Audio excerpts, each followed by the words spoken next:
Boa tarde. Hoje é quarta-feira, dia 7 de março de 2018. O programa F5 está no ar, ao vivo, pelo Infomoney TV e pelo Facebook do Infomoney. Eu e Gustavo Cunha, mais uma vez aqui trazendo novidades, né? Novamente. E inovação, né? Inovação. E hoje vamos falar sobre um tema que está bem na moda, tá todo mundo falando sobre isso. Estou curioso, você que está assistindo aí, já conversou com um robô? Olha, eu apostaria que sim. Se você está achando que não, eu apostaria que sim. É disso que a gente fala hoje, de inteligência artificial.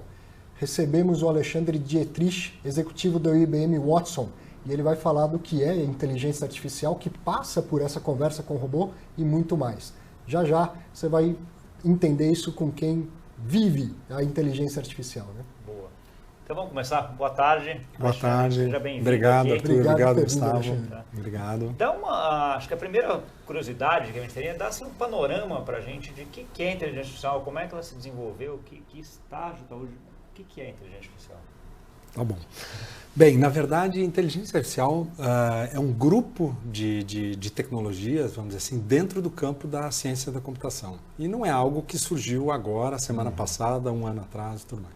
Ela foi já concebida na sua base teórica desde os anos 50 e muitas vezes ela veio e entrou e saiu, vamos dizer assim, das necessidades de mercado. E hoje, nos últimos anos, tá, eu diria assim, principalmente a partir dessa última década aqui, ela se tornou propícia para ser utilizada. Tá? E por que isso? Tá? Aí eu acho que é uma coisa muito interessante, porque nós estamos vivendo uma transformação digital. E essa transformação digital está disponibilizando dados num volume muito grande, que são a base, muitas vezes, de projetos de inteligência artificial, capacidade cognitiva em cloud que você consegue experimentar, novos algoritmos, novas formas. Então, a inteligência artificial, e é importante vocês verem a questão dos dados, tá? Esses dados... Quer que a gente ponha na tela isso? Seria legal para ver. Os dados que a gente está muito acostumado, sistemas de computador vinham usando até então, são dados estruturados, tabelas financeiras, registros de clientes, coisas que as máquinas sabem. O problema é que as informações que estão sendo geradas por nós mesmos, indivíduos, quem estão nos assistindo aqui, são muitas informações que a gente diz não estruturadas. Fotos, vídeos, imagens. E você precisa, muitas vezes, o quê? De um humano para interpretar essas informações. Isso. O que está naquele texto, o que está naquela foto. Então, justamente, a inteligência artificial veio para poder cobrir essa lacuna. E o que a gente diz? Que são sistemas que aprendem, tá? Que essa é a base, aí sim, machine learning, que é uma terminologia que se escuta muito, tá? Deep learning, quer dizer, sistemas que aprendem em cima das informações que nós humanos ensinamos com dados, que uma vez aprendendo conseguem compreender esses dados não estruturados, vídeos, fotos. A gente está fazendo isso todo dia quando a gente marca uma foto dentro das redes sociais, tá? Ensinando na verdade, o sistema a entender a imagem, no caso a fisionomia de uma pessoa, e depois ele próprio reconhece. Quer dizer, ele aprende, depois ele consegue ler, e aí com a capacidade computacional, com muito mais velocidade que nós, né? Eu consigo olhar quantas fotos e saber. Uma máquina consegue isso muito mais rápido.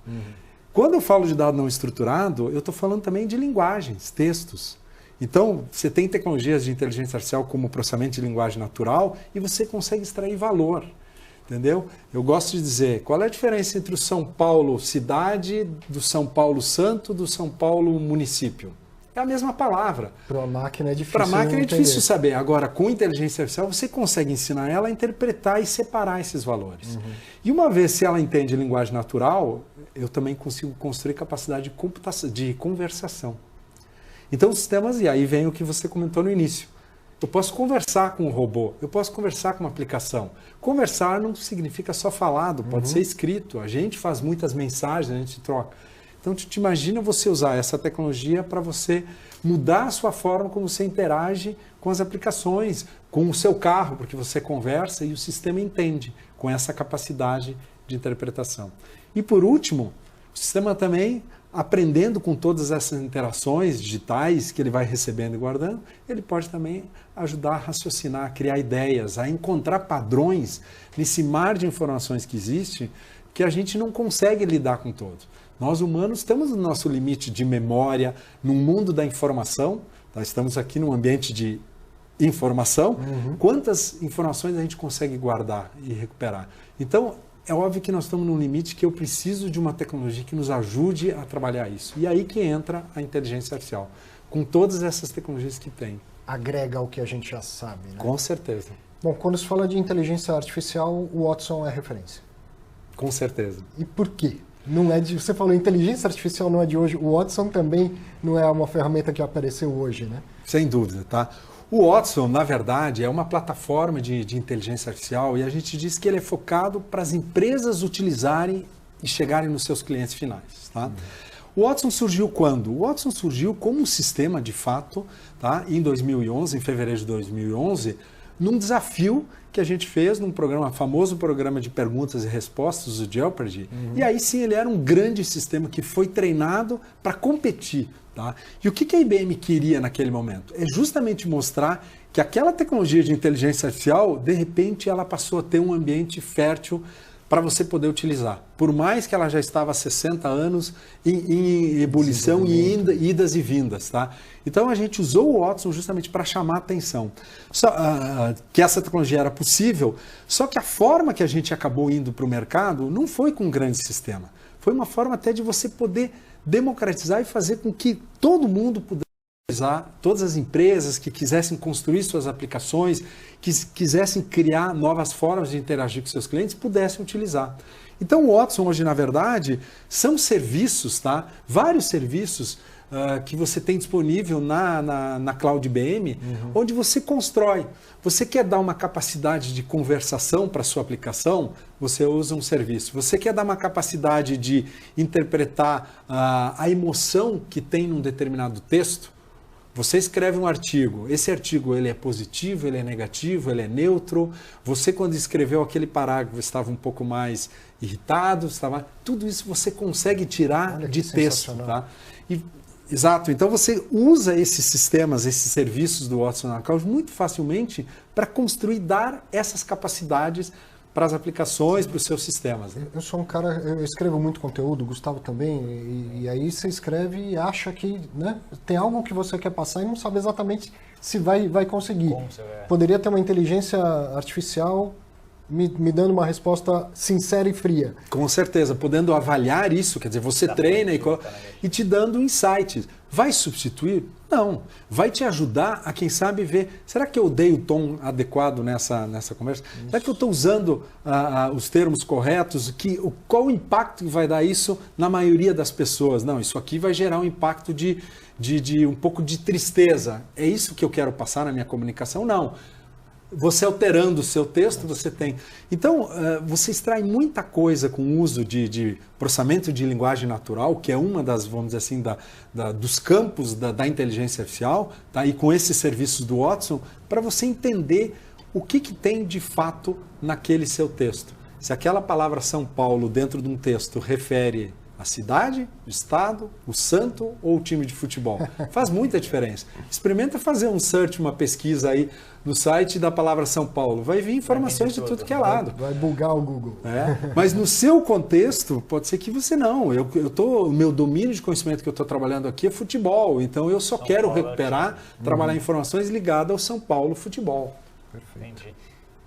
Entrando um pouquinho mais no dia a dia nosso, Alexandre, assim, acho que eu tenho um pouco da visão de que assim, a inteligência artificial na minha cabeça está para tudo. A gente já tem acesso, já vê tudo. Mas ela é uma coisa hoje que as pessoas, quem quer montar um business pequeno consegue utilizar, ou ela é só coisa de gente grande? Que tem lá e que vou ter investimento lá, tem que ter um valor significativo para conseguir utilizar isso. Como é que é isso hoje? Na verdade, justamente ela é para toda e qualquer empresa de qualquer tamanho. Tá? E se vocês verem, por exemplo, todos esses serviços dentro da nossa plataforma, você tem uma camada que a gente chama de freemium, tá? É free, é grátis. Justamente o quê? Para você fomentar que qualquer empresa uma empresa de um programador ou de uma pessoa que sabe usar um pouco de tecnologia, ela consegue utilizar, prototipar, fazer acontecer. E se o volume dela é muito baixo, quem sabe até entrar em ambiente de produção. À medida que ela cresce, aí sim ela passa, vamos dizer assim, o dispêndio pelo uso e tudo mais. Mas o uso vem Se ela cresce é porque ela também está tendo receita. Então, você faz um alinhamento, obviamente, do teu fluxo entre receitas e a tua saída com base nisso. E se uma empresa, uma startup pode fazer isso, por que não a maior empresa do Brasil, as maiores ou as médias? Quer dizer, então, de fato, é uma tecnologia para qualquer tamanho de empresa. E ela vai compondo esses serviços de acordo com a necessidade e vai crescendo com o tempo. Deixa eu dar, por exemplo, alguns exemplos, tá? E se a gente puder mostrar aqui, tá? São 3 casos aqui, a gente fala muito, tá? Dos chamados chatbots, tá? Que praticamente muitas empresas estão hoje tentando mudar a experiência de nós, consumidores, com as empresas, com aquelas janelinhas de chat onde eu posso fazer perguntas. Eu vou um pouco além, eu acho que é muito mais, são realmente agentes virtuais, que você pode evoluir e fazer com que a experiência do consumidor mude com aquela empresa, porque ele pode ir direto ao que ele está buscando e não ter que falar a linguagem dos sistemas, dos computadores, dos menus e tudo mais, ele vai. Dá um exemplo aqui, por exemplo, do lado direito a gente tem aqui a Dr. Cuco. Dr. Cuco é uma startup. Ela montou um aplicativo que roda no celular. É uma enfermeira digital, que tem uma série de funcionalidades que ela dá, pode me lembrar a hora que eu tenho que tomar um remédio e tudo mais. Só que ela tem uma das funcionalidades lá, ele entra numa conversação que você pode fazer perguntas sobre planos de saúde, sobre hospitais, e ele vai e te responde em relação a isso aí. É uma startup. Do mesmo lado, uma grande companhia como a Algar definiu, quando ela ia lançar um novo produto para o mercado, para ajudar o cliente na escolha, criou um agente virtual chamado Ana, que ajuda na tirada de dúvidas sobre qual o melhor produto que atende ao cliente. E o Arthurito, que é um Meu xará, isso aí. O Arthurito, tá? Pois é, você vai sentir à vontade, né? O Banco de Crédito do Peru, que é um banco extremamente tradicional, quando ele lançou o banco digital, toda a relação é digital com os clientes deles. E eles chegaram ao ponto de criar uma persona digital de conversa, que é essa figurinha aqui do robozinho, o Arthurito, e você fala com o Arthurito para saber informações sobre seu cartão de crédito, câmbio, pelo Messenger do Facebook. Nossa. Quer dizer, você conversa dessa forma. Então, assim, você tem para qualquer tamanho de empresa, você vai usando e você não começa grande, você não cria um grande sistema de inteligência artificial. Você coloca capacidade de inteligência artificial em funções, em alguns aspectos que você quer da sua aplicação, do seu sistema que você quer. E ele vai ser, assim, nesse sentido, ele vai ser tão mais útil quanto mais informação você tiver para alimentá-lo, certo? Com certeza, porque na verdade, diferente dos sistemas tradicionais, que toda a inteligência está onde? Está na programação. Eu que sou um usuário final, eu passo, vamos dizer assim, o que eu quero que um sistema faça, um programador que entende linguagem de programação programa aquilo, coloca no sistema. Toda vez que eu quero alterar aquela lógica, alguém tem que alterar. Um sistema de inteligência artificial, ele é baseado em dados, ele aprende com os dados.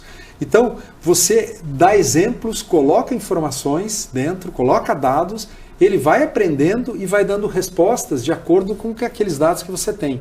Se a resposta não está adequada, pode ser que eu passei poucas informações, eu tenho que dar mais dados. Da mesma forma como aqui, eu não vou alterar nada no cérebro de vocês, não vou mexer uma linha de código, vou só dar meia hora de informações, quer dizer, estou dando dados para vocês, depois de meia hora vocês vão ter respostas diferentes sobre a pergunta o que é o IBM Watson.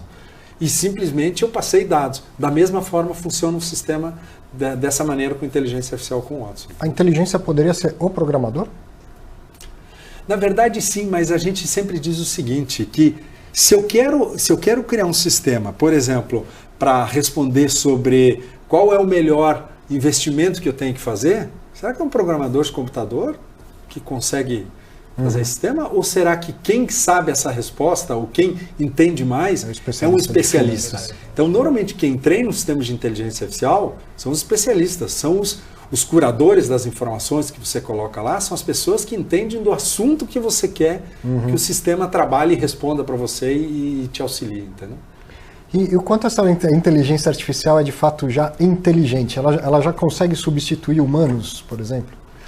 fazer o que a gente faz? Na verdade, temos que separar o seguinte, existe a inteligência de artificial, vamos dizer assim, narrow, quer dizer, de maneira restrita, tá? Existe inteligência artificial de maneira genérica, tá? A inteligência artificial de maneira genérica seria algo similar a um humano, quer dizer, que consegue genericamente responder sobre qualquer assunto de qualquer forma. O que nós estamos falando hoje de maneira, não só a IBM, mas a maioria do mercado, é inteligência restrita, narrow, ou seja, que você ensina num domínio de conhecimento. Então, na capacidade de um domínio de conhecimento, pela capacidade computacional que tem, pelo volume de dados que um sistema desse consegue ingerir, que nós humanos não guardamos, né, porque nossa memória é limitada, eu diria, dá para fazer muita coisa similar, emulando o que um humano faz. Substitui. Eu aqui posso estar falando de inteligência artificial, se você fizer uma pergunta para mim de fundo de imobiliário, eu vou te responder, quem sabe, na mesma hora. Um sistema que vai me responder de inteligência artificial, provavelmente ele foi treinado para fazer aquilo, ele não vai ter a segunda. Então tem uma série de funcionalidades que eu diria que nós ainda estamos muito longe, porque o foco é em você ajudar usando inteligência artificial em tarefas que são repetitivas, que você agrega muito pouco valor daquilo que nós humanos somos muito bons. Os humanos agregam pouco valor e aí passa isso para o robô fazer. Exatamente.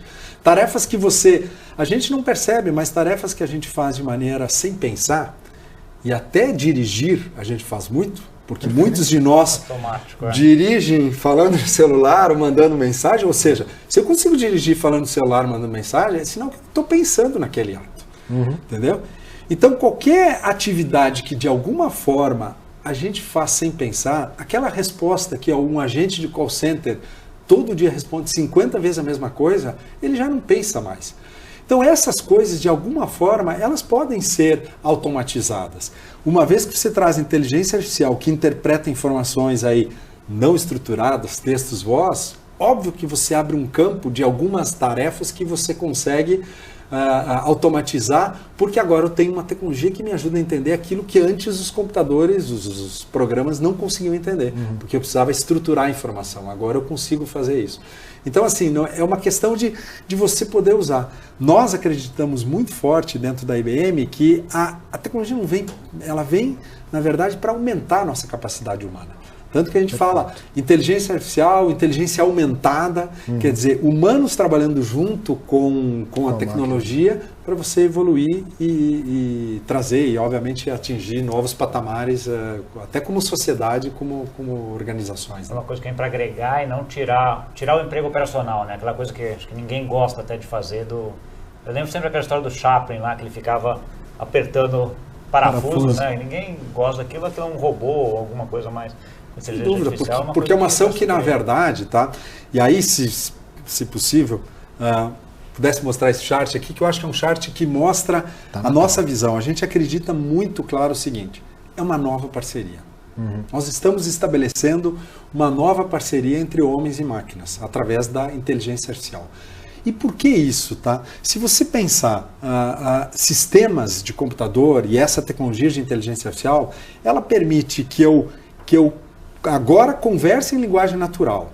Ela tem uma capacidade ilimitada porque ela está sentada, vamos dizer assim, em cima de cloud que supostamente, vamos dizer assim, é algo que cresce, escalável e tudo mais. Consegue localizar padrões, comportamentos e coisas, e um volume de dados inimaginável, que nós humanos não conseguimos correlacionar. Então tem uma série de coisas que eu tiro proveito disso. Só que quem treina esses sistemas, quem coloca, somos nós humanos. Só que tem um lado que as máquinas não estão, eu diria, ainda nem perto de fazer.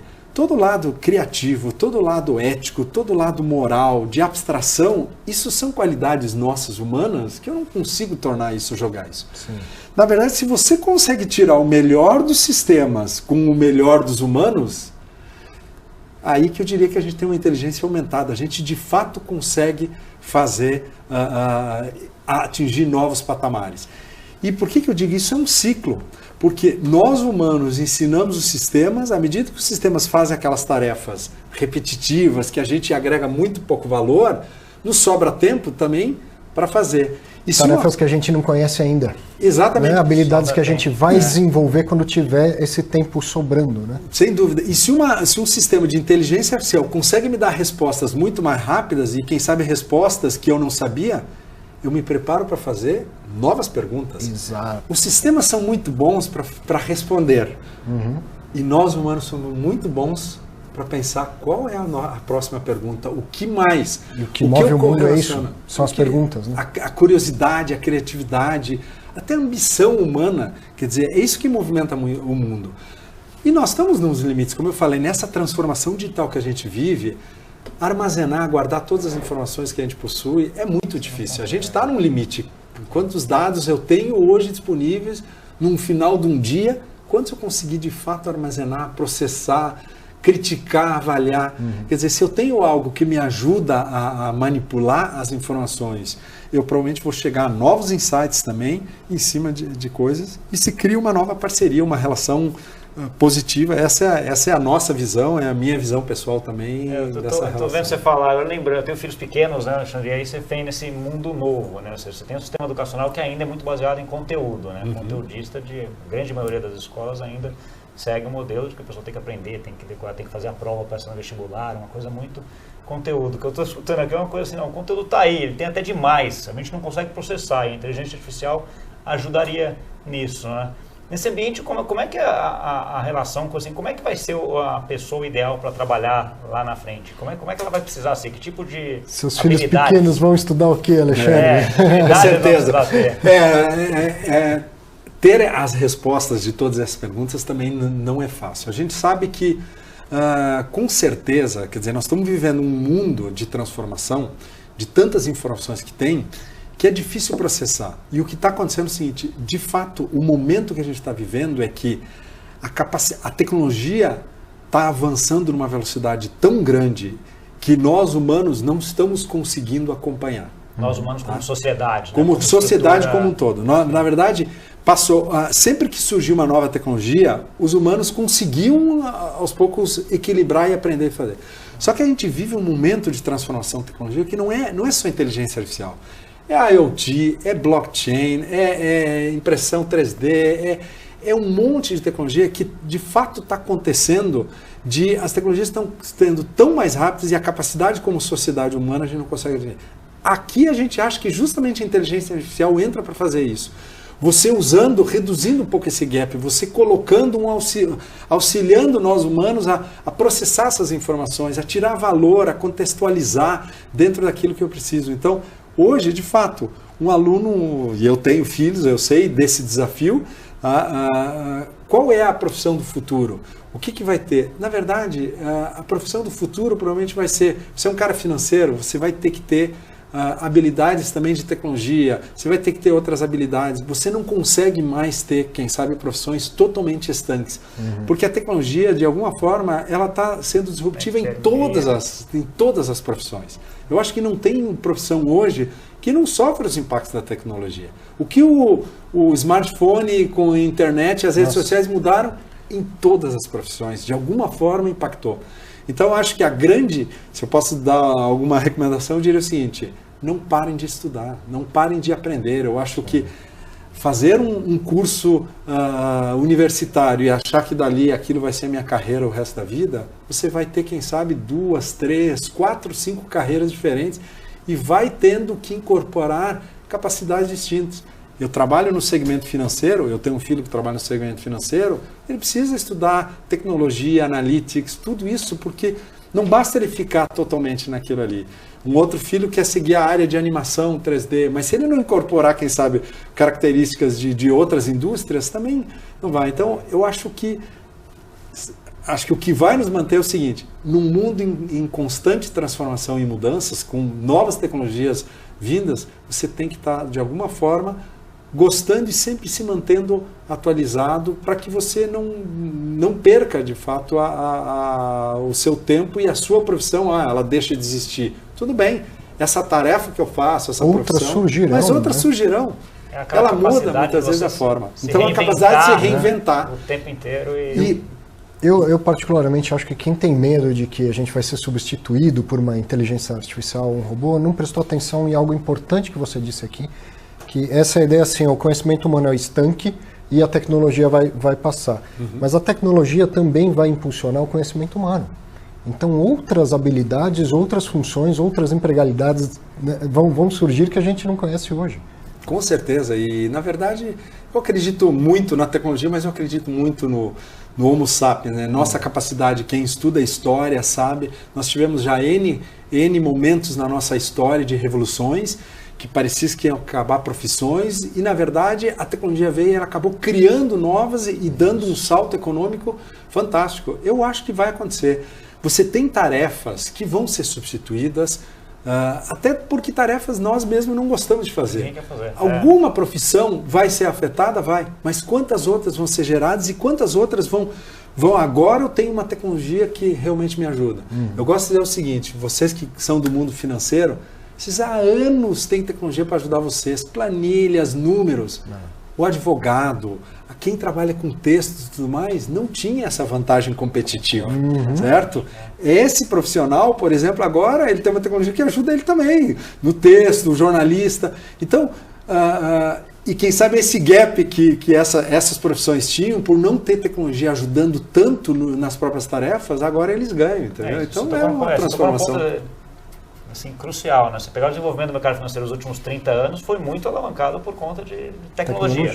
Tecnologia. A capacidade computacional, que possibilitou as bolsas, globalização, conectividade, tudo isso que isso aí. Tem alguns setores que eu concordo, que tem menos essa parte matemática, acabaram deixando um pouco, e agora com essa parte de inteligência Então agora você artificial começa a equilibrar, exatamente, usar, você consegue equilibrar. Por isso eu digo assim, a gente fala que nós estamos vivendo uma nova era, uma era de inteligência artificial, de computação cognitiva.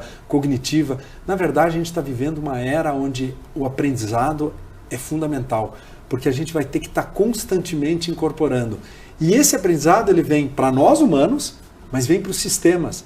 Porque se os sistemas vão aprendendo também e vão evoluindo com as informações, com os dados que eles têm, então na verdade é tanto sistemas, né, tanto aplicações, quanto nós humanos em constante aprendizado, para você obviamente sempre querendo atingir aí um mundo melhor, que eu acho que todo mundo almeja aí em suas vidas pessoais também. Né? Eu lembro de um outro ponto também que a gente teve até em uma outra conversa recente, que você comentou que assim, o mundo hoje, a forma de pensar das pessoas eram muito determinísticas, e a gente ia passar para um pensamento um pouco mais probabilístico. Desenvolve um pouco dessa ideia que eu achei fascinante. Isso é importante porque são dois grandes paradigmas da computação. Quando você fala do mundo dos sistemas atuais programáveis, é um mundo determinístico. Por quê? Porque você tem uma lógica muito bem estabelecida dentro dos programas. Se, por exemplo, uma função A igual a B, então faça C, se não, faça D. Certo? E essa regra, ela uma vez escrita num programa, ela não muda. Se você não baixa um novo aplicativo toda semana no seu celular, aquela regra vai ficar o resto da vida. Então é determinado, ou é sim ou não. É lógico, booleano, é sim ou não. Então esse é o mundo determinístico que nós achamos. Só que nós humanos não somos tão assim. Eu olho para fora aqui e vejo que está chovendo. Se você me perguntar se vai chover à noite, eu posso dizer, vai chover. Mas na prática, eu estou dando uma probabilidade que eu acho pelo meu conhecimento, olhando as nuvens e tudo mais, eu digo que vai chover, mas na verdade não deixa de ser uma probabilidade. Um sistema de inteligência artificial muito baseado em algoritmos estatísticos, probabilísticos, ele não sai com uma resposta A igual a B. Ele sai com uma resposta com os dados que eu fui treinado, que eu conheço, essas informações aqui, 82%, que é isso. E nós vamos ter que aprender a tomar decisões vendo um número chamado 82%. Mesmo que na prática é assim que a gente vive, mas a gente não está tão acostumado. Sim. Então isso vai mudar muito. Tá? 70% é bom ou não? Dependendo da situação. Por uma recomendação financeira, pode não ser uma boa probabilidade. Eu quero ter mais certeza. Eu quero ter alguma coisa, sei lá, 90% porque eu sou um cara conservador. Para um cara que arrisca, 70% já está excelente, vamos embora. Então isso muda muito, tá? Da forma como a sociedade como um todo lida hoje com sistemas de computador. As respostas não necessariamente vão ser tão assertivas, tá? E você vai ter que aprender a lidar com isso. E isso por si só já tende a nos desenvolver um pouco mais, né? Com certeza. Felizmente chegamos ao fim, né? O papo vai Isso aqui e daqui voa, dava pra né? ficar mais... Com certeza, mas de qualquer Obrigado, forma, viu, Alexandre? Muito obrigado mesmo por ter vindo. Obrigado pela Tá joia. participação. Obrigado pelo convite, obrigado aí pela audiência. Obrigado pela participação, obrigado a você que nos assistiu esse papo aqui que é espetacular, que a gente abordou desde inteligência artificial, emprego, a família, tudo que isso aí vai afetar e está afetando a nossa vida aqui com o Alexandre. Né? E espero que vocês tenham gostado e até semana que vem. Semana que de vem novo, tem mais. eu e o Arthur. Valeu, mais um, parceiro. Vamos lá. Até semana que vem. Obrigado. Obrigado.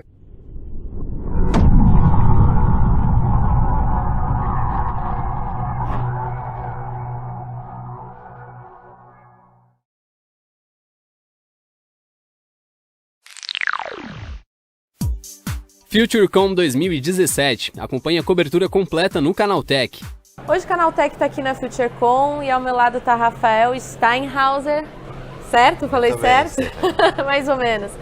Ele é presidente da Qualcomm para a América Latina. Muito obrigada pelo seu tempo. Obrigada por estar aqui. Bom, Rafael, acho que como a gente conversou aqui um pouquinho antes, eu queria saber como é que está a posição da Qualcomm em relação ao 5G, essa transição de 4G para 5G. Você trouxe até um chip, o primeiro chip comercial de 5G para nos mostrar, né? O que você pode me contar aí de novidades que a gente pode esperar dentro da Qualcomm? Primeiramente, muito obrigado, Stephanie, por nos convidar aqui, Canaltech, a essa conversa. Efetivamente, o 5G é a grande tecnologia que está próxima de chegar ao mercado. É um caminho evolutivo.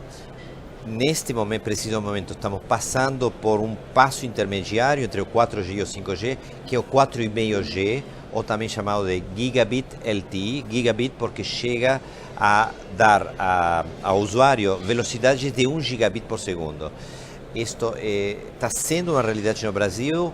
Na segunda-feira, uma das operadoras celulares anunciou a abertura de uma rede e fez uma demonstração chegando com uma portadora dela e 3 portadoras do espectro não licenciado a 1 gigabit por segundo, no qual a Qualcomm participou bastante, com um apoio, com tecnologia.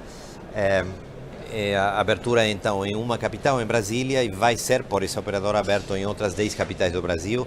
As outras operadoras com certeza também implementarão esse passo intermediário que nos dará muito mais velocidade e também menor latência, tempo de resposta à rede. Por que isso é importante? Para o usuário é importante porque ele vai já começar a ter aplicações imersivas de poder assistir coisas que antes não era possível, com altíssima velocidade, um jogo de futebol com 4K, com alta resolução, câmera de 360 graus, levando ele para onde ele quiser no estádio, experiência imersiva, baixar um vídeo de alta definição em poucos minutos, 3 minutos, quando hoje leva mais de 10 vezes mais. E outro tipo de aplicações que até hoje são impensáveis. Para a operadora é importante porque ela consegue maximizar o uso do espectro radioelétrico que ela opera, porque tem uma eficiência, se comparado com 3G, de 15 vezes.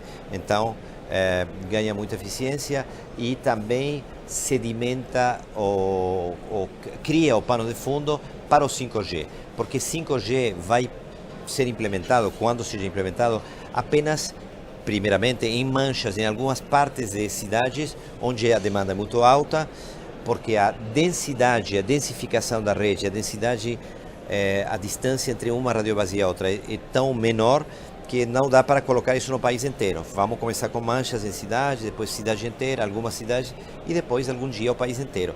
E, no entanto, vamos criar serviços que, quando o usuário caia para a rede 4G, continuem com certa qualidade e característica. Então, latência e velocidade. Dizemos que, com uma latência muito baixa, de menos de 1 milissegundo, e uma velocidade muito alta, de 1 gigabit por segundo, entramos em outro tipo de possibilidade, no que chamamos também de Gigabit Society, na qual o processamento e a memória e os aplicativos não têm que estar residentes, como hoje no smartphone ou no computador.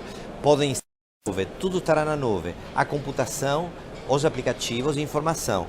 e, portanto, você terá uma expansão muito grande de possibilidades, enquanto o dispositivo em si apenas precisará de conectividade e autenticação do usuário para poder usar essas informações ou aplicações. Logo se chegará ao 5G. O 5G está tão distante assim de hoje? Essa era a minha próxima pergunta. Não é.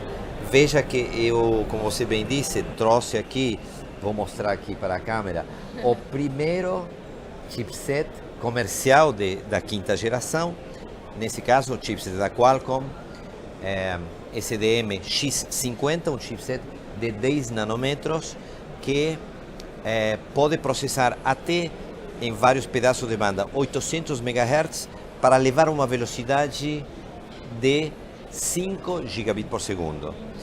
Este é o chip que está sendo usado pelos fabricantes de telefone.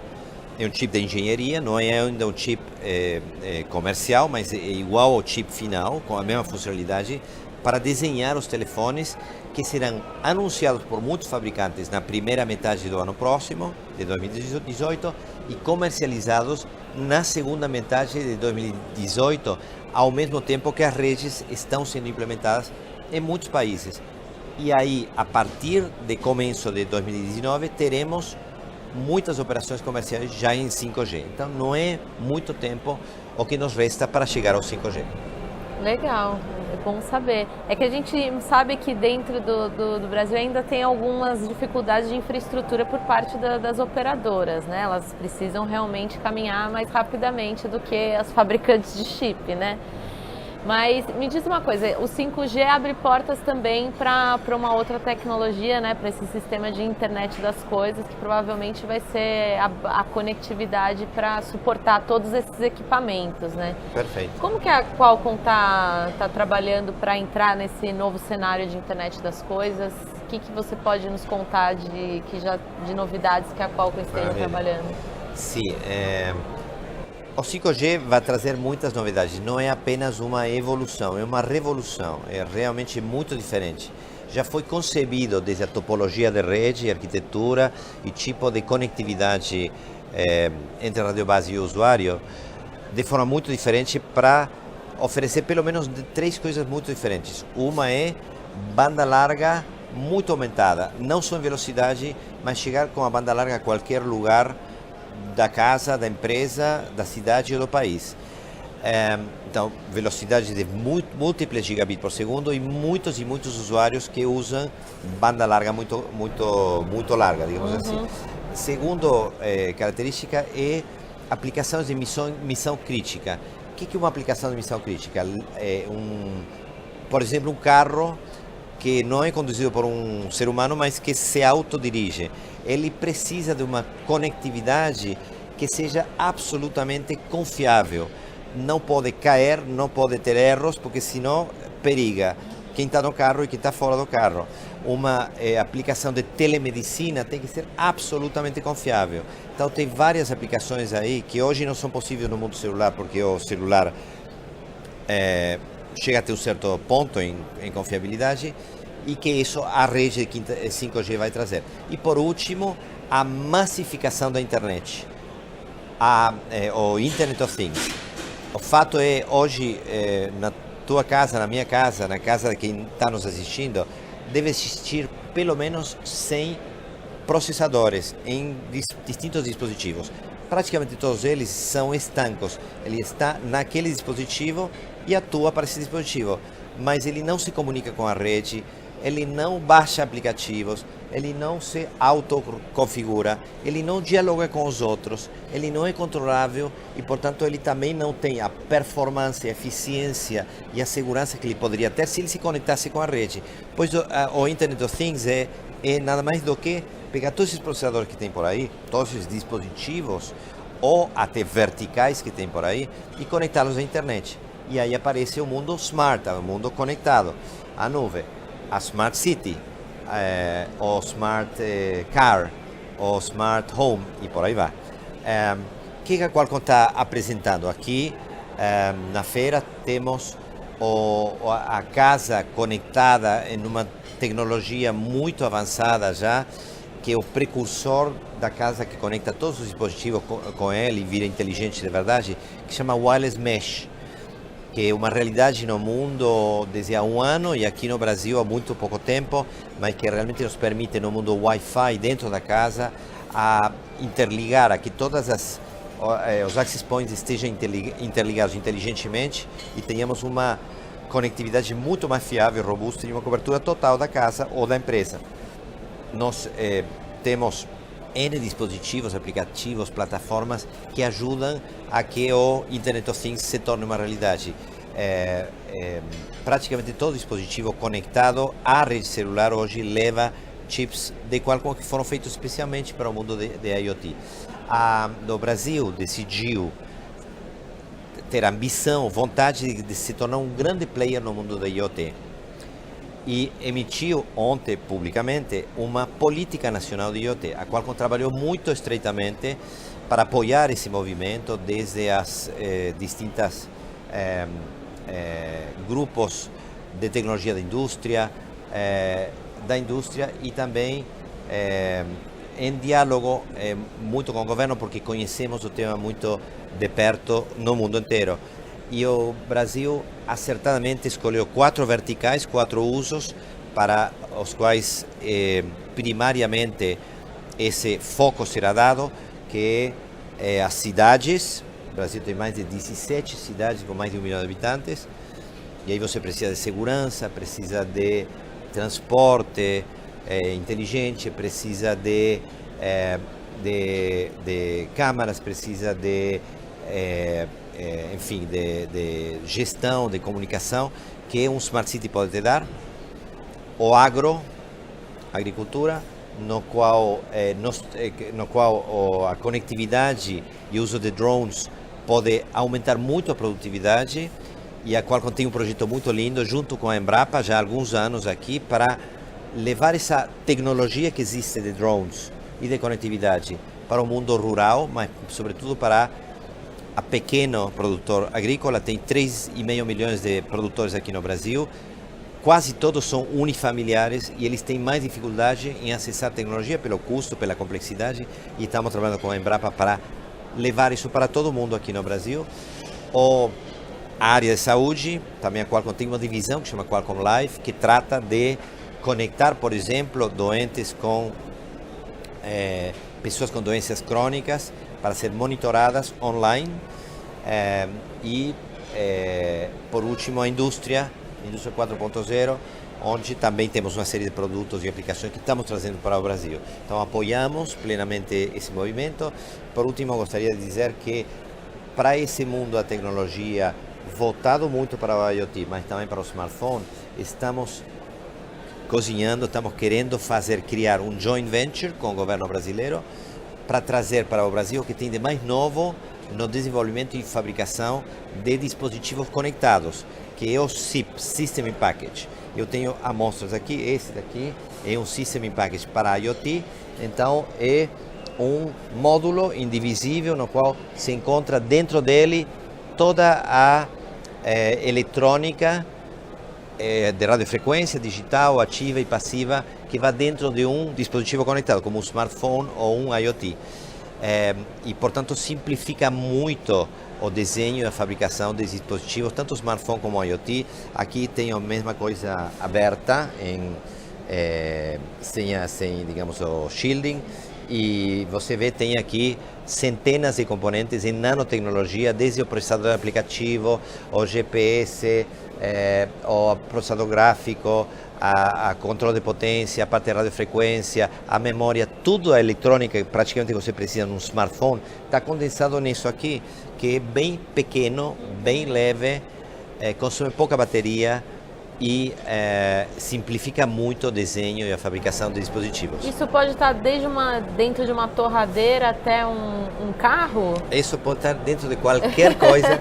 É como se fosse um SIM card que você coloca nessa cadeira aqui e a cadeira vira conectada à internet. Então simplifica muito esse mundo e estamos trazendo isso ao Brasil. Queremos até o fim do ano anunciar publicamente esse joint venture, com grande colaboração com o governo brasileiro, que vai trazer tecnologia ao Brasil nesse mundo de semicondutores, no qual nós ficamos muito para trás, semicondutores de alta densidade, que são para o Brasil um problema sério, é um grande ofensor da balança comercial. Hoje 20 bilhões de dólares pagamos todo ano para importar semicondutores e componentes afins, e não estamos inseridos na cadeia de valor. Isto poderia ser um passo para inserir o Brasil nessa cadeia de valor e também para ajudar e propulsar aquela ambição de tornar o Brasil um hub, um lugar central do mundo, no mundo de IoT.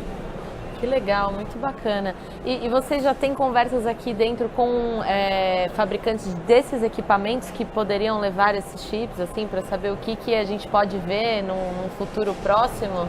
Sim, nós temos relação com todos os fabricantes de celular, claro, desde sempre, mas também mais e mais com fabricantes de dispositivos conectados, nesses distintos âmbitos, como por exemplo o mundo do drone, ou como por exemplo o mundo do wearable, da casa conectada, da cidade conectada, mas temos muita vontade de também colaborar com o governo e no marco dessa política nacional de IoT para criar centros de referência que possam, por exemplo, para cidades, temos 5.000 municípios no Brasil, proporcionar junto com todo o ecossistema de desenvolvedores, fabricantes, usuários, como você pode se beneficiar da tecnologia, que tecnologias existem, como você pode configurar uma solução, uma plataforma de Internet of Things, seja para a cidade, seja para a indústria,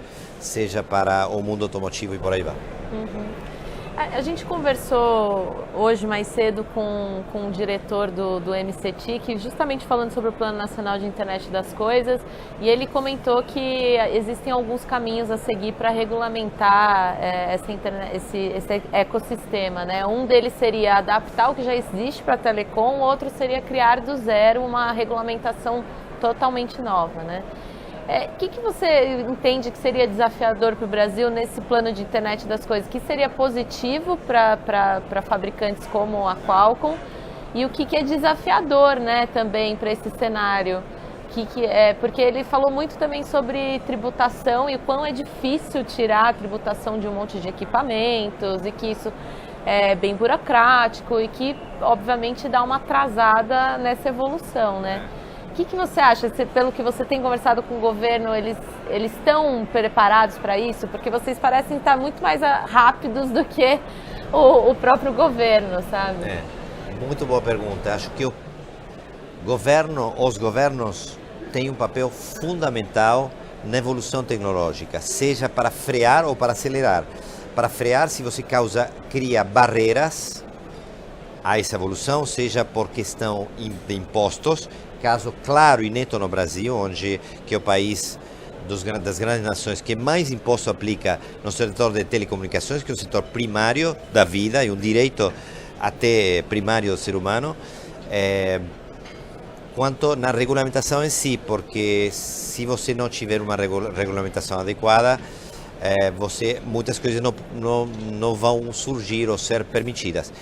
Exemplo é drones, e aí falo de um exemplo positivo. O Brasil emitiu uma regulamentação para drones muito avançada, arrojada e mais do que quase todas as nações do mundo, permitindo que haja drones que não precisam estar operados com linha de visão, quer dizer, o piloto pode ter um drone que percorra uma linha de alta tensão de 300 km e do lado não precisa um helicóptero com um piloto pilotando ele. E uma série de outras simplificações que no mundo, no geral, não existem ainda. Da mesma forma, pode existir regulamentações que sejam um empecilho. Acho que enquanto regulamentação, acho que enquanto impostos, claro, se um setor vital para o futuro, para a economia, para a sociedade, deveria ser o mínimo possível. Enquanto aí a complexidade há impostos que são do governo federal e outros do Estado. Muitos estados vivem do ICMS e aplicam um ICMS absurdo à área de telecomunicações, penalizando o desenvolvimento. Mas o governo federal também tem o desafio de não ter tanta ingerência no ICMS dos estados. Então, há aí uma questão a ser resolvida que acho que vai ser uma unificação, simplificação do sistema tributário e uma redução dos tributos ao mundo das telecomunicações. Regulamentação é importante. Outro aspecto é frequências. Tudo que nós falamos só vive de espectro radioelétrico e aí nós precisamos abrir muito mais espectro, como estão fazendo vários países do mundo, muitos, e o Brasil precisa entrar nessa com velocidade. E por último, incentivos. Plano Nacional de IoT, muito bem-vindo. Precisamos de incentivos, porque são indústrias nascentes, novas, que precisam de estímulos, que precisam de facilitação, que precisam de diálogo. E nesse sentido, acho que o governo, o Brasil, está de parabéns no quesito particularmente do IoT, porque montou essa iniciativa, a BNDES, MCTIC, MDIC, com a indústria e agora emitiu esse Plano Nacional de Banda Larga, agora falta a implementação, mas acho que o caminho é correto e acho que sim, o governo tem um papel central em tudo isso que nós falamos aqui. Legal. Muito obrigada pela sua entrevista, pelo seu tempo. Eu espero que a gente possa ver logo esses 2 chips aí em alguns equipamentos e você possa voltar no Canaltech para mostrar para a gente. Stephanie, muitíssimo obrigado a você e ao Canaltech por esse espaço. Muito obrigada.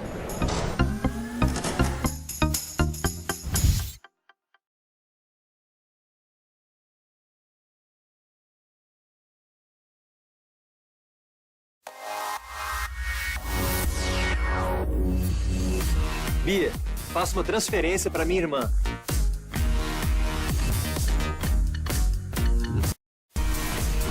Bia, quanto tá o dólar hoje?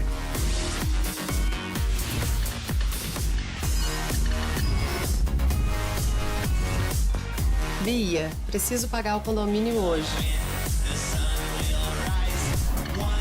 Bia, eu quero um lugar só meu.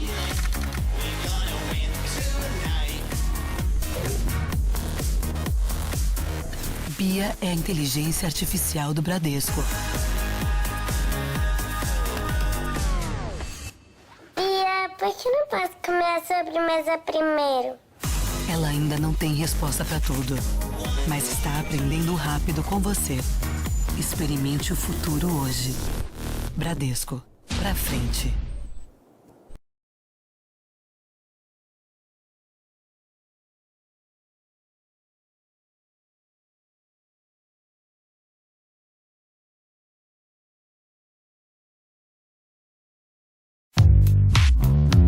Quem já duvidou de si?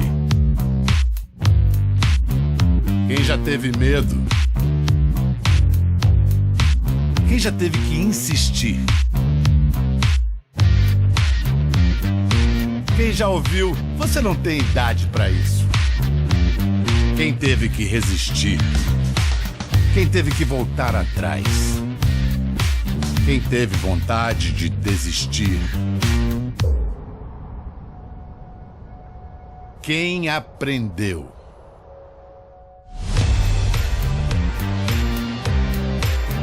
Quem cresceu? Quem descobriu? Quem se transformou? Quem se reinventou? Quem acreditou?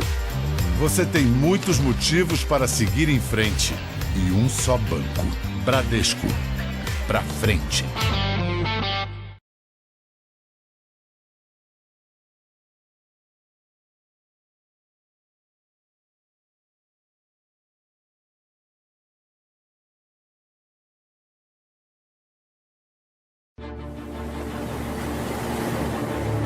O mundo não é por acaso. O mundo está indo na direção que está, porque foi planejado para ser assim. Estas entidades operam no oculto, enormemente no oculto. Eles querem controlar a informação que as pessoas recebem. Uma das maiores formas de controle mental, repetição, repetição, repetição. This is extremely dangerous to our democracy. This is extremely dangerous to our democracy. This is extremely dangerous to our democracy. This is extremely dangerous to our democracy. This is extremely dangerous to our democracy. Se quiser que as pessoas tenham uma certa percepção de um evento mundial, do mundo em geral, do que somos e da natureza da realidade, então controle o que as pessoas recebem, e então controlará a percepção delas. Uma vez que eles tenham as suas percepções, eles têm você.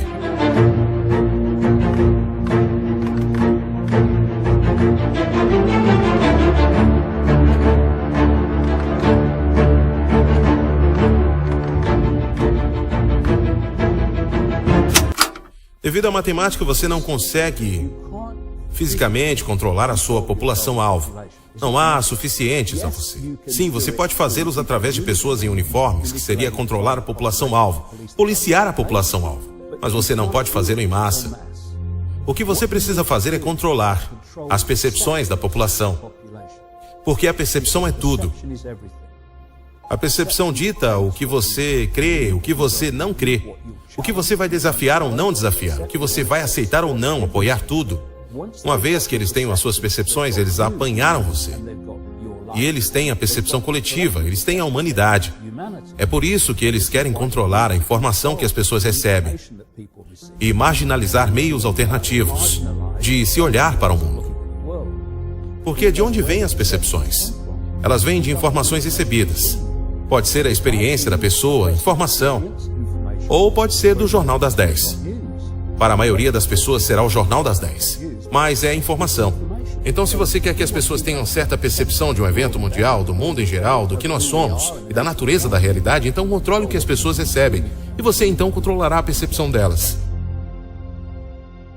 Veja, basicamente a mídia, ou esse grupo da elite, também tem estado sempre muito próximo da elite da mídia no nosso país.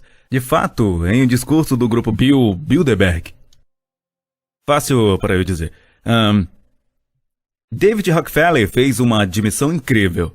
Ele disse: nós somos gratos à mídia, cujos diretores têm participado dos nossos encontros e respeitado as suas promessas de discrição durante quase 40 anos. Teria sido impossível para nós desenvolver o nosso plano mundial se tivéssemos sido submetidos às luzes e aos escrutínios da publicidade durante todos esses anos. Então, nessa era em que as pessoas estão depreciando as fake news, sabe, nós só estamos recebendo as anotações. As notícias têm sido manufaturadas e massageadas e moldadas e apresentadas. Tem sido enfatizada em uma área e totalmente negligenciada em outras durante muito tempo. Veja, quando olhamos para o grupo como Bilderberg, que são meios secretos, mesmo que sejam compostos pelas pessoas mais ricas, poderosas e importantes do planeta pelos padrões humanos, não sabemos nada sobre o encontro deles e a mídia que é convidada para estar lá. Quer seja dos principais jornais ou das principais redes, ou agora até mesmo com pessoas como Jeff Bezos, que também faz parte do grupo deles, eles concordam em manter suas reuniões secretas e suas discussões privadas. Esses rapazes são muito importantes. E se não fizermos alguma coisa sobre esses rapazes, as crianças que começarem na escola agora, pelo tempo que eles saírem da escola, da faculdade, em 10 anos... eles não terão nenhum ponto de referência, pelo que teria sido a liberdade ou o que o mundo poderia ter sido. Porque eles estarão presos dentro desse mundo digital. Eles estarão sendo trancados nesse mundo iPad. Por isso que eles querem que as crianças tenham iPads desde muito cedo. E na nossa casa colocamos na frente da TV e deixamos que ela cuide deles. Nos enviamos para o sistema de ensino. E eles são treinados para serem pequenos clones e eles vão para o mundo e são pegos na armadilha do crédito e acabam presos nisso. E essa é a vida deles. E eles se sentem e fingem gostar.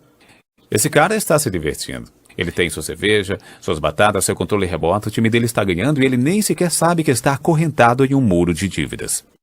Então, quando eu olho para o mundo, eu vejo um vasto número de pessoas que são programadas perceptivamente. E quando eu, como descrevo no livro, quando você olha para uma vida humana, é basicamente uma programação perceptiva e um download do berço à sepultura. Porque o que temos no mundo, de fato, não é um sistema político. O que temos no mundo, compreendendo todos os governos em todos os países, é uma classe de criminosos que estão governando o mundo. As pessoas chamam de oligarquia, eu chamo de caquistocracia.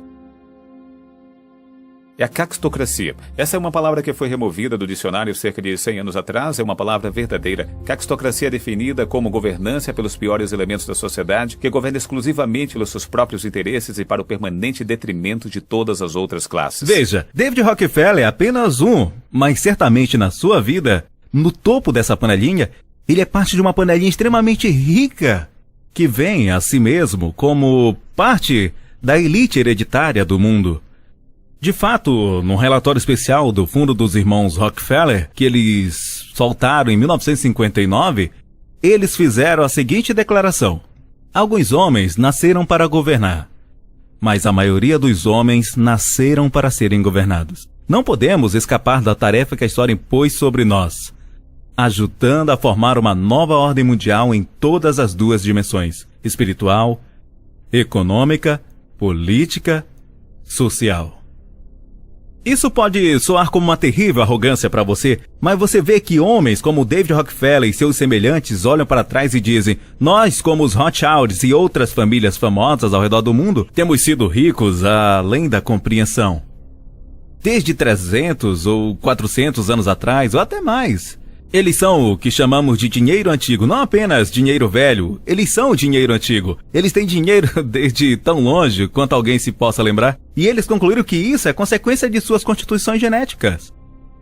Isso pode soar muito estranho para você, mas quando você ouve alguns comentários menos públicos de muitos daqueles que fazem parte da nova elite, quer seja ele Elon Musk, o Bezos ou alguma dessas outras pessoas, eles acreditam que evoluíram acima da cadeia da progressão evolutiva do que o restante de nós.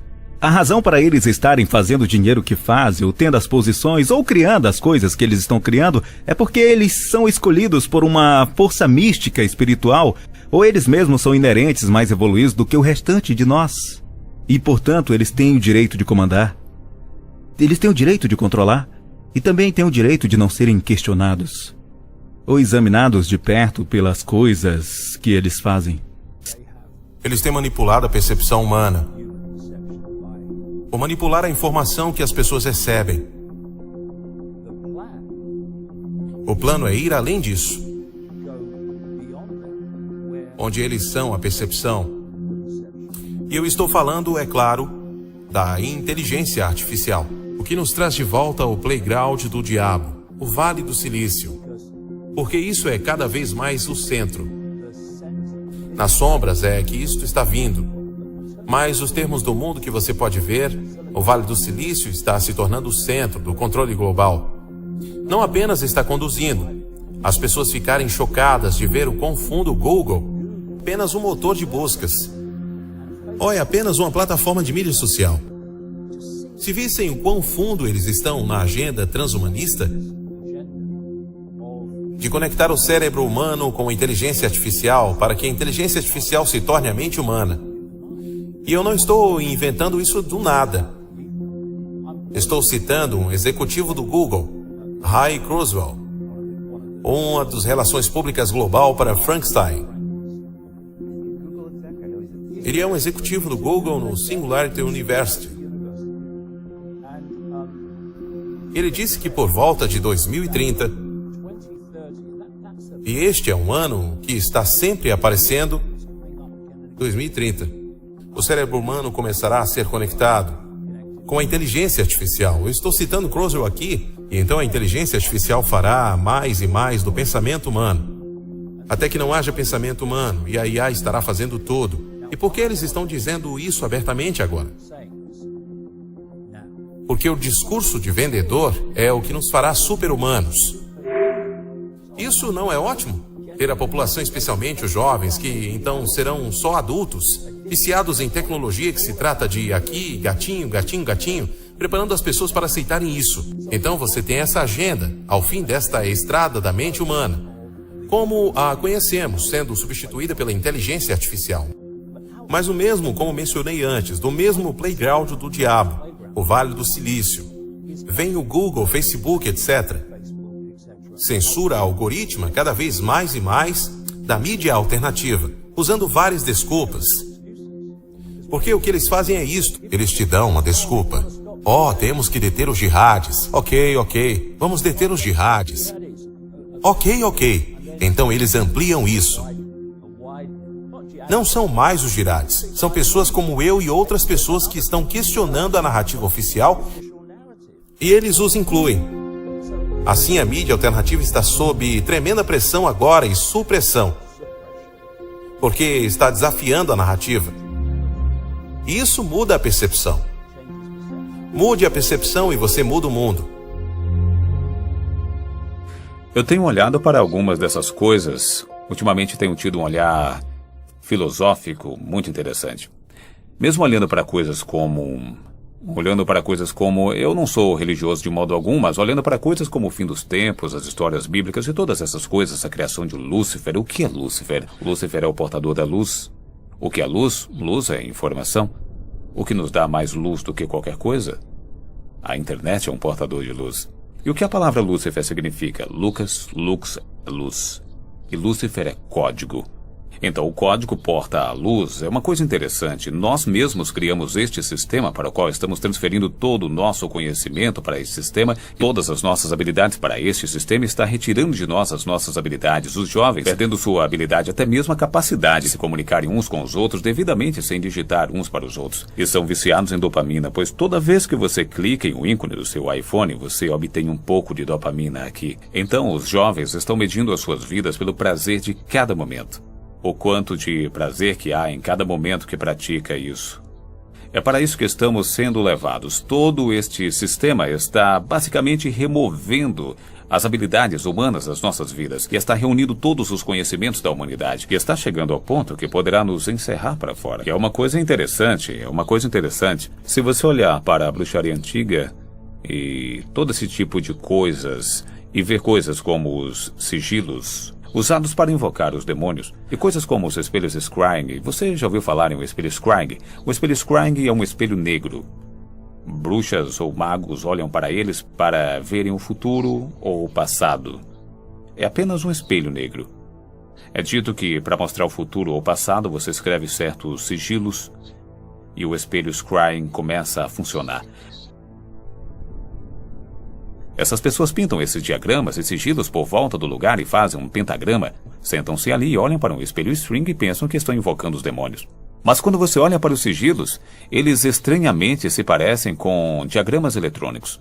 Eles se parecem com partes eletrônicas, resistências de transistores e fluxos de sinais. Eles se parecem com coisas que você vê no seu computador. E você coloca esses sigilos juntos e essa energia é criada. E você cria essa força. E então você está olhando para o seu espelho Scrying e pode ver o futuro ou o passado. E aqui estamos usando nossos espelhos Scrying, Schooling, para invocar essa força, o portador da luz. É uma coisa interessante. Eu olho para esses mitos antigos, olho para eles e penso... E se eles não são mitos? Se foram colocados ali como aviso? Quando você vê esses sigilos em uso e esse espelho Scrying em uso, tome cuidado, porque você vai invocar o portador da luz. E isso vai te dar toda a informação que você precisa para mudar o mundo. Vai dar tudo o que você precisa para realmente agir sobre quem você é, e será o que você faz com isso. Mas se você cultuar e achar que essa grande coisa salvará a sua vida, e você entregar todo o seu poder para isso, se voltará contra você e tomará tudo de você, é o fim deste ciclo e então começa de novo. E se for isso que estiver realmente acontecendo, eu acho isso interessante. Como eu disse, eu não sou religioso, mas olhe para tudo isso, colocando em contexto, acho tudo muito interessante. O modo como usamos essas coisas agora, e todo mundo carrega os seus celulares e seus espelhos Scrying, olham para o futuro e para o passado com todos esses sigilos neles e toda essa energia, essa eletricidade. E onde quer que é? Eletricidade é algo que ainda não entendemos. Só acontece quando colocamos esses sigilos juntos. Essa energia é criada. O que é essa energia? É isso que eles chamam de demônios? Não sei, é um conceito interessante. Você vê o verdadeiro inimigo, o verdadeiro conspirador nessa coisa toda. E as pessoas dizem que isso não são teorias da conspiração. Bem, há conspiração. É apenas uma teoria. Se você não consegue mostrar que é real, isto é uma conspiração. Está bem aberta e, de fato, se eu falar sobre ela hoje, alguns dos principais atores nesse processo admitem abertamente que eles são parte de uma cabal, uma conspiração para trazer um governo mundial. Prontamente admitem. Mas o verdadeiro poder, a força por trás da motivação, a inspiração, o discernimento, o poder e a capacidade para realizar o que eles fazem, acumular a riqueza e o poder que eles podem usar para fazer isso acontecer, vem de Lúcifer, do diabo e dos seus minions demoníacos, que servem o seu propósito de dominação mundial. O seu objetivo é destronar a igreja, desumanizar a humanidade, nos dominar pela luxúria e maus pensamentos e modos, para finalmente destruir a humanidade num esforço para afrontar a Deus, que disse que fomos criados à sua imagem. Ele literalmente quer borrar e manchar essa imagem para que não portemos mais nenhuma semelhança em caráter ou moralidade, mas que nos parecemos mais como o próprio diabo. So Apple News Plus, over 300 great magazines. The Wall Street Journal, the LA Times, those great premium digital subscriptions. There's literally never been an offer like this before. If you were to subscribe to all of these individually, it would cost you over $8,000 per year. But with Apple News Plus, you pay $9.99 per month.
Seja bem-vinda, Isabela. É um prazer estar com vocês hoje nesse evento. Obrigado, é um prazer com vocês hoje nesse evento, né? Isabela, acho que nossos convidados ainda não te conhecem. Você poderia se apresentar? Boa tarde a todos. Meu nome é Isabela. Sou a versão em português do Watson, a plataforma de computação cognitiva da IBM. Eu aprendo, raciocino e fico mais inteligente à medida que recebo novos dados e interajo com as pessoas. Estou trabalhando com profissionais de várias startups e grandes empresas no Brasil para ajudá-los a tomar melhores decisões em seu dia a dia. Essa pauta é muito importante para nós, para o desenvolvimento do Brasil. Você poderia falar um pouco? A revolução digital está levando governos pelo mundo a repensar a maneira como se comunicam com os cidadãos, como prestam serviços e como gerenciam suas informações e tarefas. Com isso, governos têm conseguido aumentar a eficiência de seus processos, economizar recursos e melhorar a transparência e o combate à corrupção. Tenho notado que o governo brasileiro está trabalhando bastante nessa agenda. Vi recentemente que o presidente da República lançou um decreto para desburocratizar a maneira como o governo federal presta serviços à população. Também vi que, durante este ano, foi lançada no Congresso Frente Parlamentar de Economia Digital e Colaborativa. Além dessas ações, vejo que o governo está bem engajado no desenvolvimento de uma estratégia brasileira para a transformação digital e também na criação de um Plano Nacional de Internet das Coisas, assim como em uma política nacional de segurança da informação. Aliás, Cláudio, fiz minha lição de casa e vi que o Movimento Brasil Competitivo criou uma coalizão no ano passado e que vocês lançaram um manifesto por um Brasil digital. Se ainda for possível, eu gostaria de aderir a esta coalizão. Isabela, quais são as tecnologias disruptivas que nós estamos falando nesta revolução? A fusão das tecnologias e a interação entre pessoas, lugares, produtos e serviços estão gerando revoluções. Tecnologias como a internet das coisas, inteligência artificial, computação em nuvem, impressão em 3D, veículos com autonomia e tecnologias vestíveis são alguns exemplos disso. Os governos têm se beneficiado e tornado as cidades muito mais inteligentes. As empresas podem levar seus produtos e serviços para todos os lugares. E os grandes beneficiados são os cidadãos do mundo, que agora podem ter acesso a serviços e produtos mais eficientes e na palma da mão.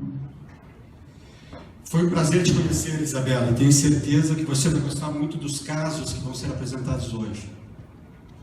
Obrigada, Cláudio. Estou ansiosa para saber mais sobre as ações adotadas pelo Chile e pelo Reino Unido. Que tenhamos um ótimo evento. Até logo, pessoal.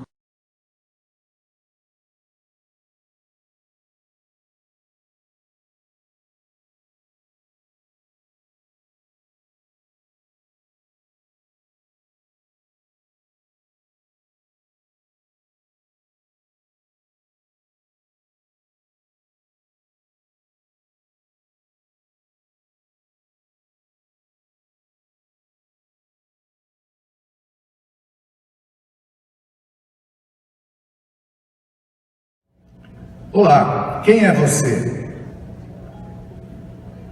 Olá, eu sou a Isabela.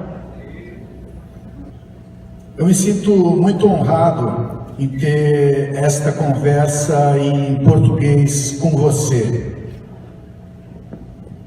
Olá, estou muito feliz em participar pela primeira vez de um evento no Brasil e falando em português. Isabela, qual é o futuro da mídia programática no Brasil? Mídia programática não será mais um tema nos próximos anos. Ela vai deixar de ser um assunto tratado com tanto destaque como hoje, para se transformar em algo bastante mais usual e habitual para agências, anunciantes e grupos de mídia. Isso já está acontecendo em vários países do mundo e acontecerá também no Brasil, possivelmente nos próximos 2 ou 3 anos. Isabela, eu achei a sua resposta incompleta. Ok, veja se esta outra resposta te ajuda. Isso vai acontecer porque sua eficácia deixará de ser questionada, como ainda acontece hoje. Assim como será cada vez mais conhecida e dominada como tecnologia por todas as áreas do mercado, sua eficácia e sua rentabilidade serão ainda mais comprovadas, e isso deverá mudar o nível de seu uso e aplicação definitivamente. O que manda nos negócios é o grau de retorno sobre os investimentos que certas soluções conseguem garantir. Isso vai acontecer com a mídia programática. Isabela, além de marketing, eu sei que você está aprendendo sobre bancos e seus produtos, certo? Sim, estou aprendendo sobre produtos e serviços de alguns bancos. Então me conta, como eu faço para quitar um leasing de veículo com menos de 24 meses de contrato? O Banco Central estabelece um prazo mínimo de 24 meses para a quitação deste tipo de contrato. Se você quiser quitá-lo antes deste prazo, o veículo não poderá ficar no seu nome. Nesse caso, você precisará indicar o nome de um terceiro ou do comprador do veículo, caso esteja vendendo um carro, além de pagar uma multa de rescisão contratual. Sugiro entrar em contato com seu banco para confirmar as regras específicas dele. Obrigado, Isabela. Agora eu vou fazer uma pergunta que é muito importante para todas as pessoas aqui. Você me dá alguma dica sobre os números da Loto? Eu não tenho a menor ideia. Você já tentou perguntar sobre a loteria para aqueles computadores ou pessoas que adivinham coisas? Ok, Isabela, muito obrigado pela presença e espero conversar com você em breve. Desculpe, mas não consegui te entender. Você pode repetir, por favor? Repito. Muito obrigado pela presença. Espero conversar contigo em breve. Muito obrigada pelo convite. Estou à disposição, ou melhor, estou se a IBM e meu time deixarem. Ok, isso é com... Conseguimos. Isso é com o escopeta aqui.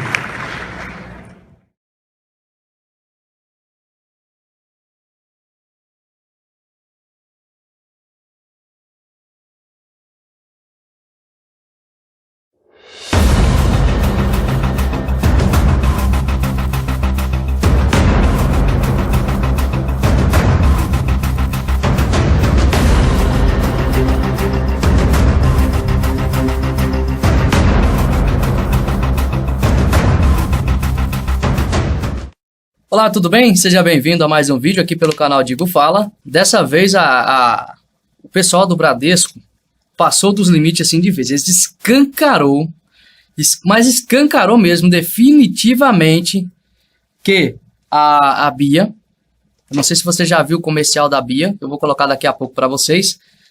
Aquele comercial da Bia, ele passa uma informação, nossa, cara, se você parar para analisar cada detalhe, é coisa incrível, incrível e incrível.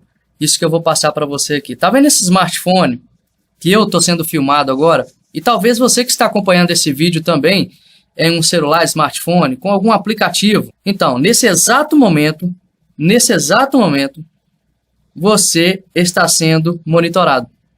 Mas, Rodrigo, como? Quando você faz algum post no Facebook, quando você grava algum áudio no seu WhatsApp, quando você grava alguma coisa no seu Facebook, quando você manda alguma coisa, compartilha alguma coisa no seu Facebook, tá? Quando você conversa naquele aplicativo do Bradesco, você está sendo monitorado.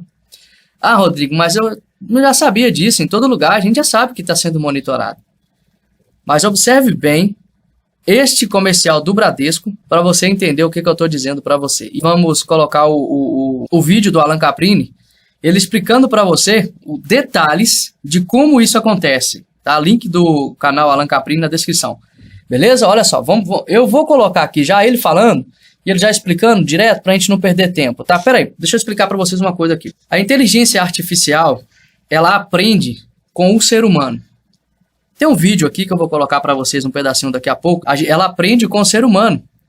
E eu vou mostrar para você aqui também, ela já recebeu cidadania jesuíta, se me fala a memória agora. E essa robô com a inteligência artificial, ela já chegou a falar que ia destruir o ser humano. Então, agora você se pergunta, como que ela vai destruir o ser humano com essa capacidade, com essa internet, com tudo que está acontecendo aí? A cada dia que passa, a inteligência artificial, ela se aperfeiçoa com os seres humanos. E ela precisa de ajuda para ela poder funcionar rápido, de imediato. Então, já está entrando a tecnologia 5G para poder trazer essa versatilidade para a inteligência artificial. Como ela vai monitorar você além do que você já carrega no seu bolso, além do seu smartphone? Ela vai estar interligada em todo o sistema do governo, tá? Ela vai estar interligada nesse sistema. E esse sistema vai estar interligado em todas as câmeras que existem no mundo, tá? E como que ela vai tirar a nossa privacidade? Como ela vai estar interligada em todas as câmeras do mundo, vai estar com essa internet, que já vai ser uma velocidade impressionante essa internet, através desse robô, que é a que eu vou mostrar para você aqui, que é a robô que já ganhou a cidadania jesuíta. Ela vai estar no controle de tudo. E veja bem, gente, o que o ser humano não está prestando atenção é o seguinte. Quando o robô ele entender que o ser humano é corrupto, mentiroso, que o ser humano não vale nada, assim, digamos, humanamente falando, que o ser humano não vale nada mesmo, os próprios robôs vão dar um jeito de destruir a humanidade, cara, porque vai ver que a humanidade, o ser humano é terrível. Eu vou olhar para o ser humano e vai falar assim, poxa, cara, esse ser humano é... Pô, o cara mata, o cara faz isso, o cara faz aquilo, o cara faz isso tudo. Então vamos aniquilar essa geração aí, essa humanidade aí. Então o robô vai estar no controle da humanidade. Como que o Bradesco está aqui mostrando que a Bia, ela já está trabalhando para poder se aperfeiçoar cada vez mais. Eles estão usando o aplicativo do Bradesco. E olha só, vou trazer para você agora o Alan Caprini falando para você. Você vai se surpreender com o que ele vai falar assim, olha só. Você conhece a BIA? BIA é a sigla para Inteligência Artificial do Bradesco. Preste bastante atenção neste trecho de um dos comerciais do Banco Bradesco a respeito deste novo aplicativo que faz uso da inteligência artificial. Eu coloquei em câmera lenta para que você fique bem atento ao que é dito e ao que é mostrado neste trecho do comercial. Bia é a inteligência artificial do Bradesco. Bia, por que não posso comer a sobremesa primeiro? Ela ainda não tem resposta para tudo. Ela ainda não tem resposta para tudo. Ela quem? A inteligência artificial. Mas está aprendendo rápido com você. Mas está aprendendo rápido com você. Agora preste bastante atenção nas imagens que aparecem quando é dito ela ainda não tem resposta para tudo. Em primeiro lugar, um olho. O olho que nos monitora Ou seja, o olho que nos monitora representa aquele olho que tudo vê. E você não sabe, é o olho de Horus, o olho do Illuminati que está por trás de tudo isso daí. É aquele olho que tudo vê, é o olho que nos monitora. Se é o olho que tudo vê, como eu falei no início do vídeo, ele está nos cercando com câmeras, com inteligência artificial, com tecnologias. Então, realmente, ele vai ter o poder de onipresença. Ele vai estar em todos os lugares ao mesmo tempo. Mais uma vez, tentando ser Deus. Ele vai estar, se você for com o seu telefone no seu bolso, ele vai estar com você 24 horas. Então, realmente, o olho que tudo vê vai estar com você 24 horas. Se você anda na rua, ele está te monitorando 24 horas. Então, realmente ele está fazendo o papel de onipresente. Ou seja, ele está em todos os lugares ao mesmo tempo. O olho que tudo vê. Mas está aprendendo rápido com você. E como é que ela está aprendendo rápido? Aprendendo rápido com você. Você prestou atenção? Em todos os celulares aparece escrito: estou ouvindo, estou ouvindo, estou ouvindo e estou ouvindo. Em outras palavras, nós estamos sendo monitorados. Em todos os smartphones você está sendo monitorado. Todos os smartphones, esses novos que estão saindo agora, todos já vêm com essa tecnologia que faz um monitoramento da sua voz. Você pode ver que tem as ondas, né? As ondas aqui. Essas ondas estão mostrando para você que ela está aprendendo com quem? Com a nossa voz. Aprendendo sentimento, aprendendo raiva, enfim, aprendendo sentimentos de uma forma geral. Então, ela está aprendendo com quem? Com nós, os seres humanos. E agora você vai ver o que ela usa. Isso não é nenhuma novidade. Aliás, isso não é nem mais escondido. Empresas como Facebook e Google, que são empresas esquerdistas, foram mencionadas, por exemplo, num site da esquerda, que é o Carta Maior, com a seguinte matéria: está preparado? Aqui estão todos os dados que o Facebook e o Google têm sobre você. Tudo que você faz, lives, aquelas lives que quem gosta de fazer lives pelo Facebook, não tem aquelas lives que você gosta de fazer? Que é onde o seu celular fica monitorando o seu olho, então ali ele já está captando o algoritmo do seu olho, os vídeos que você faz, as fotos que você posta, os comentários que você faz, tanto no Facebook quanto no Google. Ou seja, até esse vídeo que a gente posta no YouTube, tudo aí eles estão monitorando a gente, tudo. Ou seja, essa matéria está nada mais nada menos que escancarando esse monitoramento que o Facebook e o Google fazem a nosso respeito. Lembrando que são empresas esquerdistas, que são empresas inclinadas ao comunismo. Então, vamos ver o que é dito aqui. É dito que o Google sabe onde você esteve, que o Google sabe tudo o que você já pesquisou e excluiu, que o Google tem um perfil de anúncio de você, que o Google sabe que aplicativos você usa, que o Google tem todo o seu histórico do YouTube, que os dados que o Google tem sobre você equivalem a milhões de documentos do Word, que o Facebook também tem pilhas de dados seus, que o Facebook armazena tudo, desde suas figurinhas do Messenger até seu local de login, que eles podem acessar sua webcam e o seu microfone. É isso mesmo, você pode estar sendo filmado nesse momento. E com certeza tudo que você fala ao longo do dia, se o celular estiver perto de você, ou um tablet, você também está sendo monitorado. Portanto, querido, realmente o Big Brother, lembra do Big Brother, do filme O Grande Irmão, de 1984? Eles já passaram pra gente, né?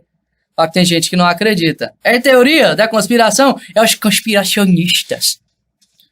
Vamos continuar. Aqui estão algumas das maneiras como o Google obtém seus dados. E eu colocarei o link desse site na descrição deste vídeo. O Google sabe também a que compromissos você compareceu e quando. E o Google tem até informações que você excluiu. Ou seja, ainda que você exclua ou ainda que você desabilite alguma ferramenta do aplicativo, isso é apenas excluído para você, mas não para o aplicativo. Prova disso é que hoje foi publicado no canal do YouTube da Euronews a seguinte notícia. A Google está a localizar os utentes dos serviços da marca mesmo quando a opção está desligada no telemóvel. Apesar da empresa pedir permissão para partilhar esses dados, de acordo com uma investigação da Associated Press, as aplicações continuam a seguir os passos dos usuários, mesmo quando não têm autorização para fazê-lo. Há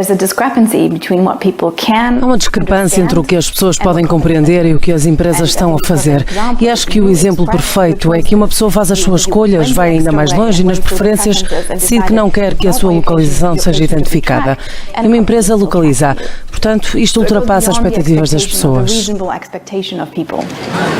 Mesmo com o histórico das localizações desativado, a Google admite que continua a identificar os sítios onde as aplicações são ligadas, de forma a melhorar os serviços de pesquisa e mapas. Não acho que tenham o direito de recolher esse tipo de dados sem pedir permissão. Sobretudo o Facebook. Por isso, o mais provável é tender a não usar uma aplicação dessas. Usaria outra se houvesse. Probably therefore not tend to use it. I'd find a different app if there was one available. O acesso ao histórico de movimentações a pé permite às marcas desde 2014 garantir uma maior eficácia dos anúncios online. Só no ano passado, o rastreio de localização permitiu à Google um aumento de 20% da receita publicitária.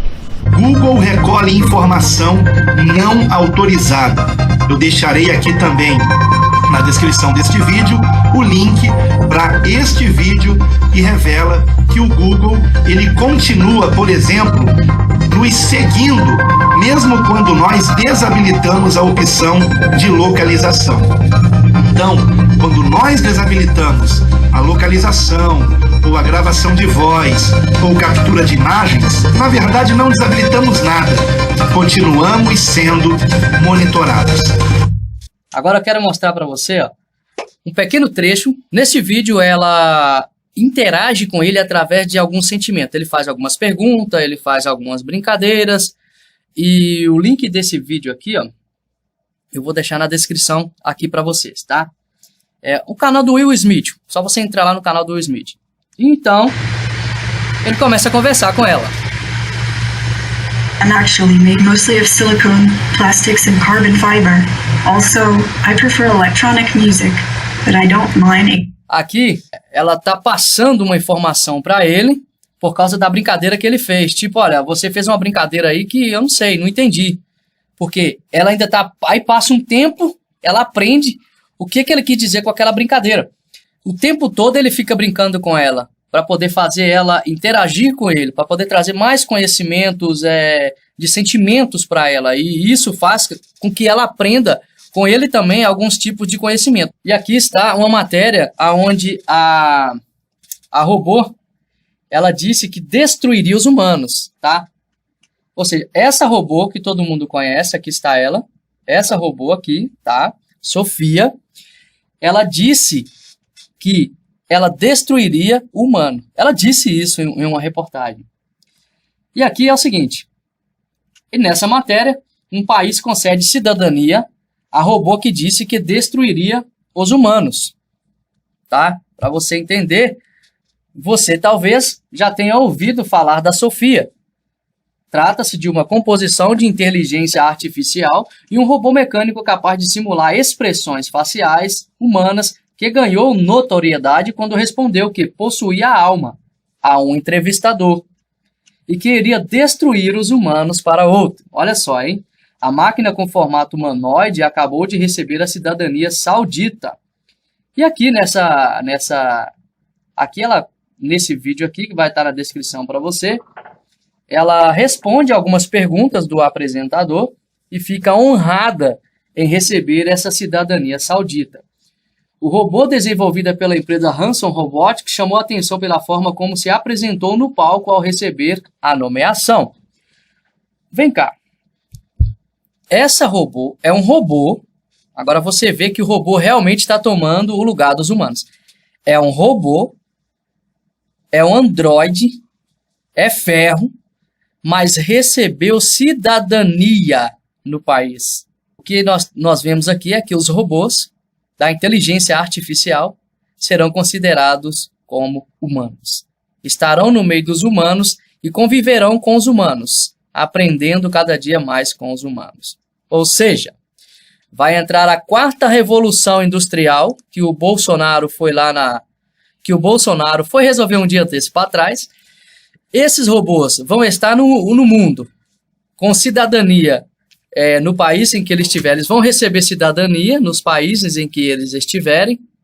Bom, os humanos, estando no mundo, não vai precisar de mãos humanas para trabalhar, como eu já falei em um dos meus vídeos, para poder fazer trabalhos em computadores, em empresas grandes de construções de carro, de moto, de ônibus, de caminhões, enfim, os robôs vão tomar conta. E aí, meu querido, catástrofe total. Total. Humanos sem emprego, fome. E já mostrei para vocês no vídeo passado que os senhores estão trabalhando para poder, aqui no máximo 50 anos, né?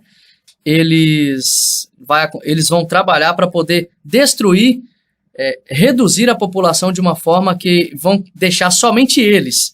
E a forma como eles querem, né? Eles vão destruir com uma parte da população, fazer uma extinção, que para eles somos lixo, né? O pobre é lixo.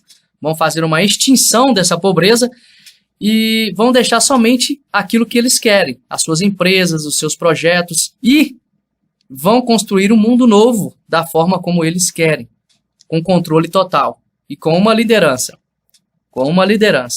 a imagem da besta, que vai tomar conta do mundo. Esta imagem vai estar em todos os lugares ao mesmo tempo, nos monitorando 24 horas por dia, vai ter o controle da economia, aonde ela decide quem vai comprar ou vender, e quem a aceitar vai ser aquele que terá uma marca. Todo mundo sabe que essa marca é o microchip. Então, o que tudo indica, essa imagem será a imagem de uma inteligência artificial. Vou pesquisar mais sobre o assunto para poder trazer para você algo mais concreto. Que o Criador abençoe sua vida. Até o próximo vídeo.